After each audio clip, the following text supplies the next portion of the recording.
ಬಾಗಲಕೋಟೆ ಜಿಲ್ಲೆಯ ರಬಕವಿ ಬನಹಟ್ಟಿ ತಾಲೂಕಿನ ಹೊಸೂರ ಗ್ರಾಮದಲ್ಲಿ ಕನ್ನಡ ರಾಜ್ಯೋತ್ಸವ ಹಾಗೂ ಹಜರತ್ ಟಿಪ್ಪು ಸುಲ್ತಾನ್ ರವರ ಜಯಂತ್ಯೋತ್ಸವ ಕಾರ್ಯಕ್ರಮವು ವಿಜೃಂಭಣೆಯಿಂದ ನಡೆಯಿತು. ಈ ಕಾರ್ಯಕ್ರಮದಲ್ಲಿ ಆಫೀಜಾ ಆದ್ಮಾ ಹೊರಟ್ಟಿ, ಕಾಶಿನಾಥ್ ಹುಡೇದ, ಹುಸೇನ್ ಜಮಾದಾರ್, ವೆಂಕಟೇಶ್ ನಿಂಗಸಾನಿ, ಶಿವಾನಂದ ಮಹಬಳಶೆಟ್ಟಿ, ಯಶವಂತ್ ವಾಜಂತ್ರಿ, ಜಯಶ್ರೀ ಮಠಪತಿ, ಫಾರೂಕ್ ನದಾಫ್, ಹಾರೂನ್ ಸಾಬ್ ಹೊರಟ್ಟಿ, ಶಿರಾಜ್ ಹೊರಟ್ಟಿ, ಅಬ್ದುಲ್ ಹೊರಟ್ಟಿ, ಆಫೀಜಾ ಜಮಖಂಡಿ, ಅಕ್ರಮ್ ಜಮಾದಾರ, ರಿಯಾಜ್ ಜಮಖಂಡಿ ಮತ್ತು ಸಿರಾಜ್ ಮೊಮೀನಾ ಹಾಗೂ ಇನ್ನು ಅನೇಕರು ಉಪಸ್ಥಿತರಿದ್ದರು. ಅಕ್ರಮ್ ತಿರದಾಳ, ಚುಕಿ ನ್ಯೂಸ್ ಕನ್ನಡ, ರಬಕವಿ ಬನಹಟ್ಟಿ. ಆದ್ರೆ ಇವತ್ತು ಈ ವೇದಿಕೆಯಲ್ಲಿ ಬಹಳ ದುಃಖದಿಂದ ಹೇಳಲಿಕ್ಕೆ ಇಷ್ಟಪಡ್ತಾ ಇದ್ದೇನೆ. ಎಲ್ಲರೂ ಆ ರೀತಿ ಮಾಡಿಲ್ಲ. ಕೆಲವರು ಈ ಟಿಪ್ಪು ಸುಲ್ತಾನರನ್ನ ರಾಜಕೀಯವಾಗಿ ಮಾತ್ರ ಬಳಸ್ಕೊಂಡ್ರು ವಿನಃ ಭಕ್ತಿಯಿಂದ ಬಳಸ್ಕೊಳ್ಳಿಲ್ಲ. ಯಾಕಪ್ಪ ಅಂತಂದ್ರೆ ನಾವು ಚಿಕ್ಕಂದಿನಿಂದಲೇ ಓದುತ್ತಿರುವಾಗ ಈ ದೇಶಕ್ಕೆ ಟಿಪ್ಪುನಂತ ವೀರ ಬೇಕಂತ ಹೇಳಿಸಿ ನಮ್ಮ ಪಠ್ಯ ಪುಸ್ತಕದಲ್ಲಿ ಟಿಪ್ಪುನ ಇತಿಹಾಸವಿತ್ತು. ಅದೇ ರಾಜಕಾರಣಿಗಳು ಟಿಪ್ಪುನ ವೇಷವನ್ನು ಹಾಕಿಕೊಂಡು ಟಿಪ್ಪುನ ಖಡ್ಗವನ್ನು ಹಿಡಿದುಕೊಂಡು ಯಾವಾಗ ಅದರ ಅಧಿಕಾರ ಬರೋಕ್ಕಿಂತ ಮುಂಚೆ ಟಿಪ್ಪುನ ರಾಜಕೀಯವಾಗಿ ಬಳಸ್ಕೊಂಡ್ರು. ಯಾವಾಗ ಇವರು ಅಧಿಕಾರಕ್ಕೆ ಬರ್ತಿದ್ದಂಗೆ ಟಿಪ್ಪುನ ಚರಿತ್ರೆಯನ್ನ ಪಠ್ಯ ಪುಸ್ತಕದಿಂದ ತೆಗೆದು ಹಾಕ್ತಾರೆ. ಇದು ಮುಸಲ್ಮಾನರಿಗೆ ಅವಮಾನ ಅಲ್ಲ, ಇದು ಈ ದೇಶಕ್ಕೆ ಅವಮಾನ.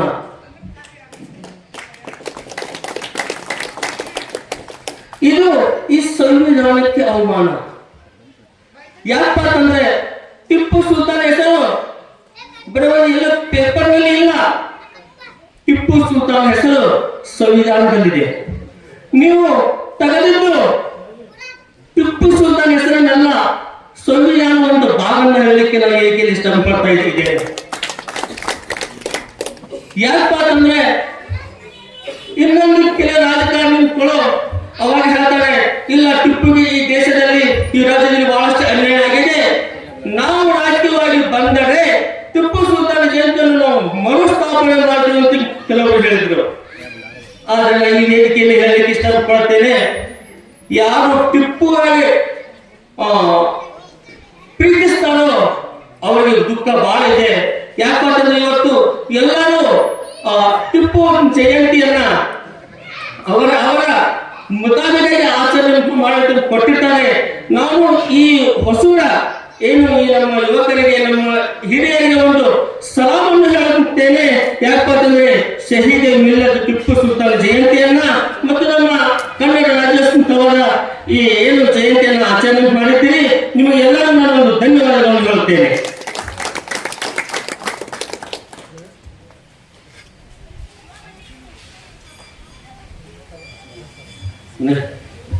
ಯಾಕಂದ್ರೆ ಈ ಟಿಪ್ಪು ಕೊಟ್ಟಂತ ಕೊಡೆಗಳು ಬಹಳಷ್ಟು ಇವೆ. ಈಗ ಹುಮ್ನಾಬಾದ್ನಲ್ಲಿ 24x7 ಸೇವೆ ಸಲ್ಲಿಸುತ್ತಿರುವ ಮಕ್ಕಳ ಹೈಟೆಕ್ ಗಗನ್ ಆಸ್ಪತ್ರೆ. ಬೀದರ್ ಜಿಲ್ಲೆಯ ಜನರಿಗೆ ಈಗ ತಮ್ಮ ಮಕ್ಕಳ ಆರೋಗ್ಯದ ಬಗ್ಗೆ ಚಿಂತೆ ಬೇಡ. ನಿಮ್ಮ ಜಿಲ್ಲೆಯ ಹುಮ್ನಾಬಾದ್ನ ಗಗನ್ ಆಸ್ಪತ್ರೆ ನೋಡಲು ಸುಂದರವಾದ ಕಟ್ಟಡ ಅಷ್ಟೇ ಅಲ್ಲದೆ ಮಕ್ಕಳಿಗೆ ತರಹದ ಆಟದ ಮನರಂಜನೆ ಜೊತೆಗೆ ಅತ್ಯುತ್ತಮ ಚಿಕಿತ್ಸೆ ನೀಡಲಾಗುತ್ತದೆ.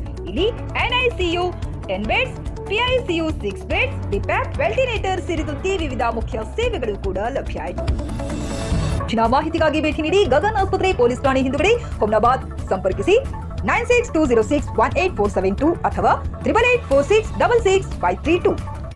ಗ್ರಾಹಕರ ಸ್ಯಾಟಿಸ್ಫ್ಯಾಕ್ಷನ್ ನಲ್ಲಿ ನಂಬರ್ 1 ತೃಪ್ತಿ ದರದಾಯಕ ಶೋರೂಮ್ ನಿಮ್ಮ SP TVS ಶೋರೂಮ್ ನಿಮಗಾಗಿ ತಂದಿದೆ ಹೊಸ ಮಾಡೆಲ್ಗಳ ಹೊಸ ಬೈಕ್ಗಳು. ರೈತರಿಗಾಗಿ ಅನುಕೂಲವಾಗಿರುವ ಸೂಪರ್ ಎಕ್ಸೆಲ್ ಕೂಡ ಲಭ್ಯ.